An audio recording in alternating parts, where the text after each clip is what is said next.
Hello दोस्तों, आप सभी का एक नए वीडियो में स्वागत है। और दोस्तों, आज हम लोग ट्रांसलेशन के द्वारा एक इंटरेस्टिंग स्टोरी लिखने जा रहे हैं।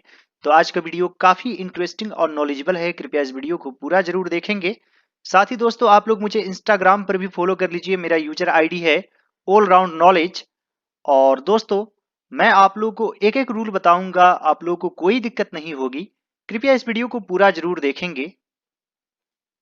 एक बार किसी देश में भयानक अकाल पड़ा। तो दोस्तों, अकाल या भूखमरी, इसे इंग्लिश में फैमीन कहते हैं। क्या कहते हैं? फैमीन। इसे पढ़ा जाता है फैमीन। भयानक यानी कि टेरिबल। और अकाल पड़ना, या उस देश के पास अकाल था, आप हैड का यूज कर सकते हैं। यहां पर लिखेंगे once a country had a terrible famine. Once a country had a terrible famine. दोस्तों, आप चाहें तो यहां पर सफर्ड का यूज कर सकते हैं। Once a country suffered from a terrible famine. लोग उस देश को छोड़कर भागने लगे। तो दोस्तों, छोड़कर भागना, इसे इंग्लिश में फ्ली कहा जाता है। और दोस्तों, उस देश से भागने लगे, आप फ्ली फ्रॉम भी लिख सकते हैं। लेकिन दोस्तों, ज्यादातर मामलों में फ्ली के बाद कोई भी प्रिपरेशन यूज नहीं किया जाता है। जैसे देश छोड़ देना, तो फ्ली द कंट्री। और कई बार फ्ली फ्रॉम का भी यूज किया जाता है। और दोस्तों, फ्ली का वर्ब फॉर्म होता है फ्लेड, फ्लेड। और यहां पर है भागने लगे। यहां पर आप बिगेन या स्टार्टेड का यूज कर सकते हैं। सब्जेक्ट है लोग। People began to flee the country.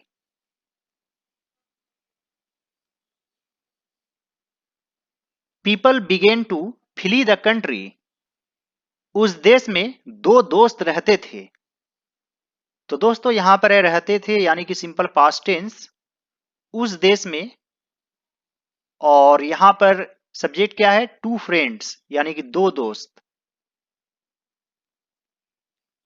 तो यहां पर लिखेंगे टू फ्रेंड्स लिव्ड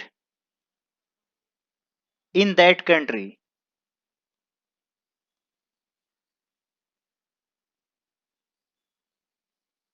दोस्तों, आप यहां पर ऑल्सो का भी यूज कर सकते हैं। उस देश में दो दोस्त भी रहते थे। Two friends also lived in that country. या फिर दोस्तों, आप देयर से भी शुरू कर सकते हैं। There lived two friends in that country.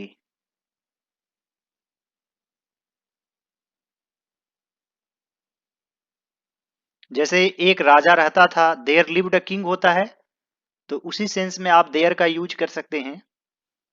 वे भी धन की खोज में चल पड़े। चल पड़ना यानी कि स्टार्ट करना। और धन की खोज में यानी कि इन सर्च ऑफ वेल्थ। तो यहां पर लिखेंगे दे ऑल्सो, या फिर went in search of wealth. They also went in search of wealth. और दोस्तों, स्टार्टेड के साथ देयर जर्नी लिखना बेटर रहेगा। They also started their journey in search of wealth. रास्ते में वे जंगल के करीब पहुंचे। ऑन द वे दे, करीब पहुंचना यानी कि आप कम क्लोज वर्ब का यूज कर सकते हैं। Come close to. तो यहां पर केम हो जाएगा, यह सिंपल पास्ट टेंस में है। Came close to the forest या अ फॉरेस्ट भी आप लिख सकते हैं, यानी एक जंगल के करीब पहुंचे, यहां पर आप एक लिख सकते हैं। On the way they came close to a forest, वहां उन्हें सोने से भरा एक थैला मिला। वहां यानी कि देयर, उन्हें यानी कि दे, मिला यानी कि फाइंड, फाइंड से फाउंड बन जाएगा। वर्ब टू यूज करेंगे, यह सिंपल पास्ट टेंस में है। There they found a bag,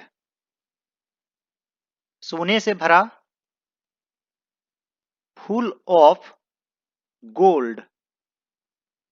there they found a bag full of gold. वे बहुत खुश हुए और उसे आपस में बांट लेना चाहा। तो दोस्तों यह भी है सिंपल पास्ट टेंस में। सिंपल पास्ट टेंस में सबसे पहले सब्जेक्ट लिखते हैं, उसके बाद वर्ब टू यूज करते हैं यानी कि past form of the verb, और फिर ऑब्जेक्ट लिखते हैं। यह है सिंपल पास्ट टेंस का फॉर्मेट। वे बहुत खुश हुए, खुश होना यानी कि बिकम हैप्पी, तो बिकम से बिकेम हो जाएगा वर्ब टू। वे यानी कि दे बिकेम वेरी हैप्पी, और एंड उसे आपस में बांट लेना चाहा। चाहा यानी कि wanted, and wanted to distribute it, आपस में, तो यहां पर लिखेंगे between themselves. They became very happy and wanted to distribute it between themselves. लेकिन दोनों लालच में पड़ गए और एक ने दूसरे को उससे वंचित करना चाहा। तो दोस्तों यह भी है सिंपल पास्ट टेंस में। लालच में पड़ जाना या लालच का शिकार हो जाना, फॉल विक्टिम टू ग्रीड, आप ये लिख सकते हैं। तो वर्ब टू हो जाएगा फॉल से फेल, लेकिन बट, दोनों, बोथ ऑफ देम।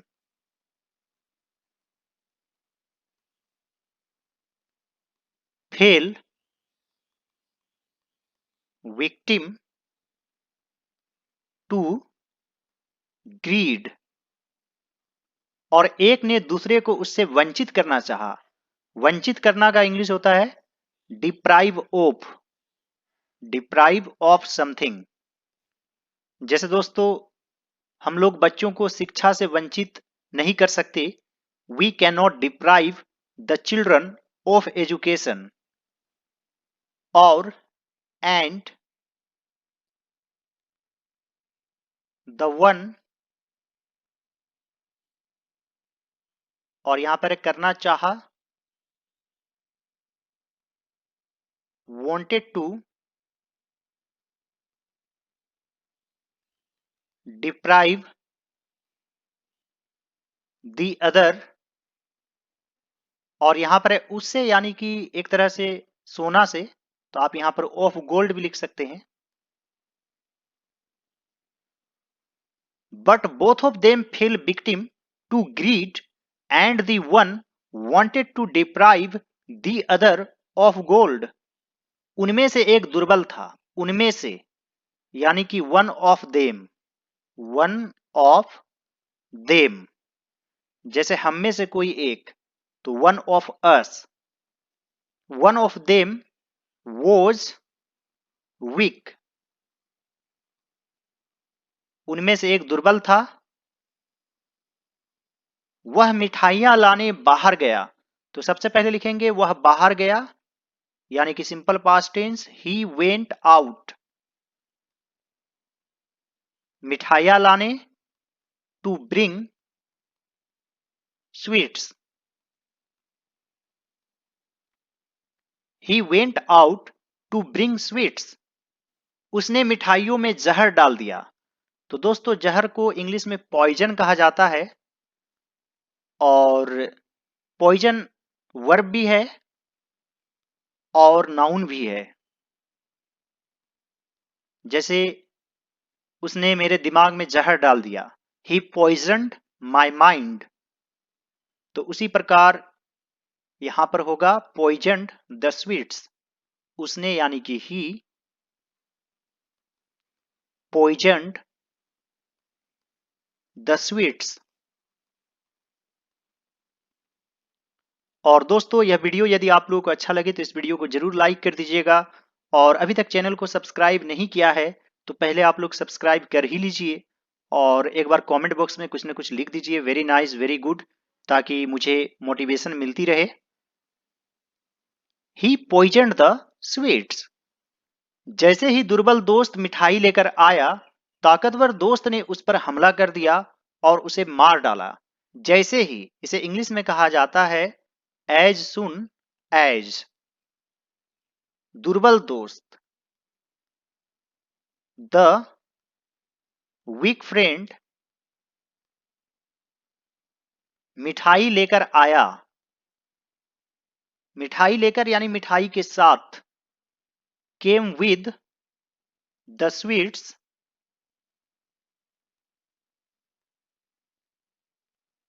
ताकतवर दोस्त ने।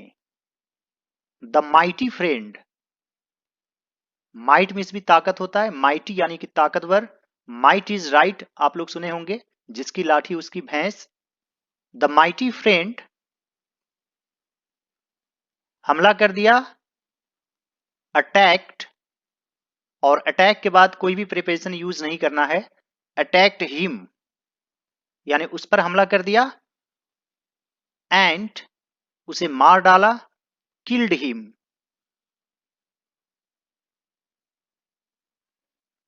एज सुन एज, यहां पर आप कोमा नहीं भी दे सकते हैं।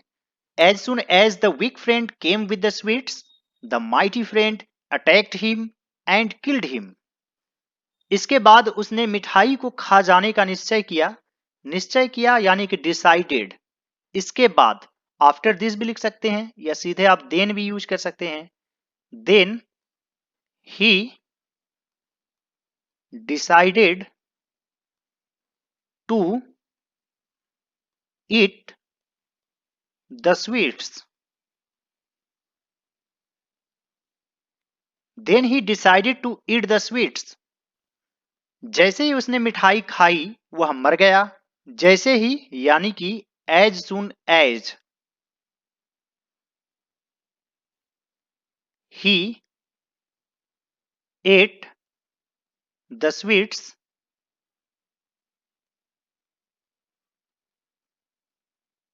वह मर गया। He died, as soon as he ate the sweets, he died. And friends, the moral of this story is that लालच बुराई की जड़ है, यानी कि greediness is the root of evils. दोस्तों, ग्रीडीनेस का सिनोनिम एवरेज भी होता है, तो यहां पर आप लिख सकते हैं avarice is the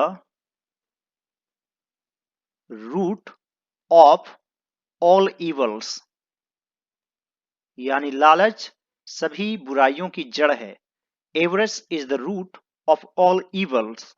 I hope dear students and friends कि आज का वीडियो आप लोगों को अच्छा लगा होगा। यदि ये वीडियो आप लोगों को अच्छा लगे तो इस वीडियो को जरूर लाइक कर दीजिएगा, और एक बार कमेंट बॉक्स में वेरी नाइस, वेरी गुड, जो भी आपको अच्छा लगे जरूर लिख दीजिएगा। और दोस्तों, मुझे आप लोग इंस्टाग्राम पर भी फॉलो कर लीजिए, मेरा यूजर आईडी है ऑल राउंड नॉलेज। और साथ ही दोस्तों, इम्तियाज सर ब्लॉग्स को भी जरूर सब्सक्राइब कर लें, काफी इंटरेस्टिंग चैनल है। All right dear students and friends, thanks for watching, have a great day, enjoy yourselves.